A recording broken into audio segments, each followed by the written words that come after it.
નમસ્કાર વિદ્યાર્થી મિત્રો, આપણે એમટી શેખા ચેનલમાં આપનું સ્વાગત છે। ધોરણ 4 ભાગ નંબર 3 સ્વ અધ્યયન પોથી। મિત્રો, આજે ધોરણ 4 સ્વ અધ્યયન પોથીમાં ભાગ નંબર 3માં હિન્દીમાં બીજો પાઠ જોઈશું। पाठનું नाम છે बढ़ते कदम। प्रश्न नंबर 1, हिंदी और गुजराती में भिन्न रूप से लिखे जाने वाले वर्ण लिखें।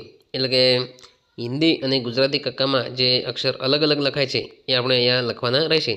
અહીંયા ઉદાહરણ આપ્યું છે ભ, તો એ રીતે આપણે અહીંયા જવાબ લખેલો છે કે જે અહીંયા આપેલ અક્ષર અલગ અલગ રીતે લખાય છે।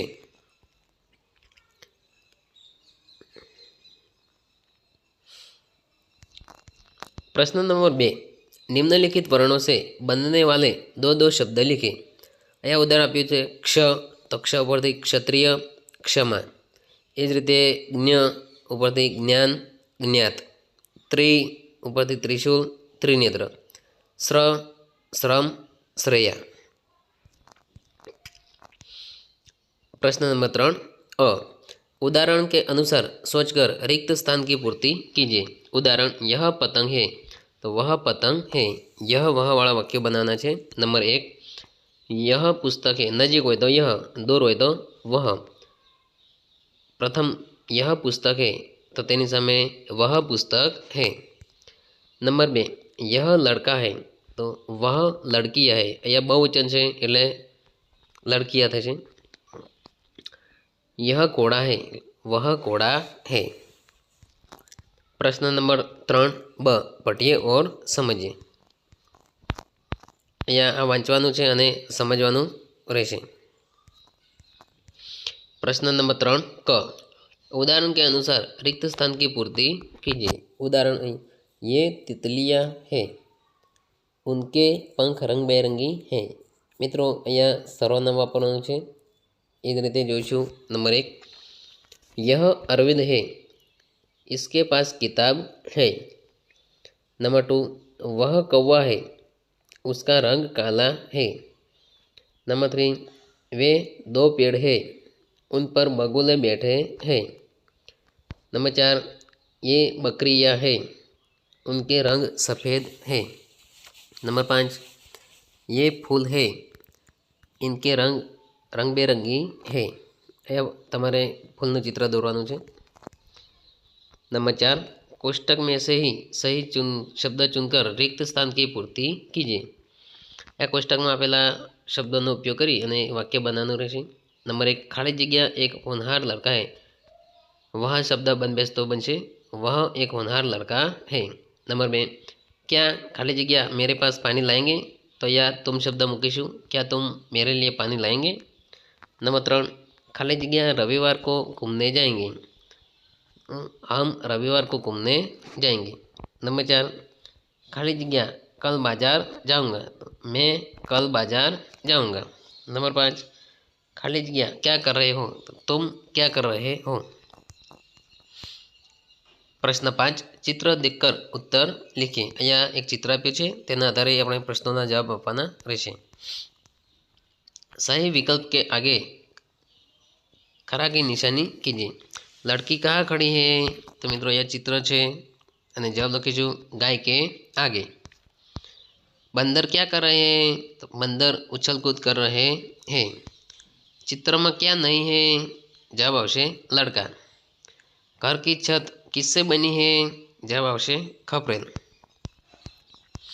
प्रश्न नंबर 6, प्रश्नों के उत्तर लिखिए।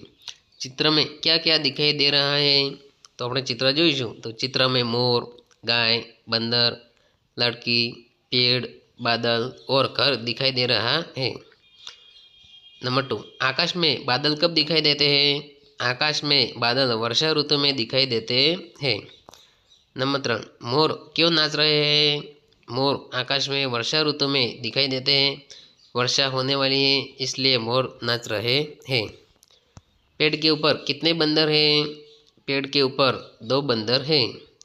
लड़की गाय के पास क्यों खड़ी होगी, लड़की गाय के पास खड़ी है क्योंकि उसे गाय बहुत पसंद है। प्रश्न नंबर 7, रेखांकित शब्द का लिंग परिवर्तन करके वाक्य फिर से लिखिए।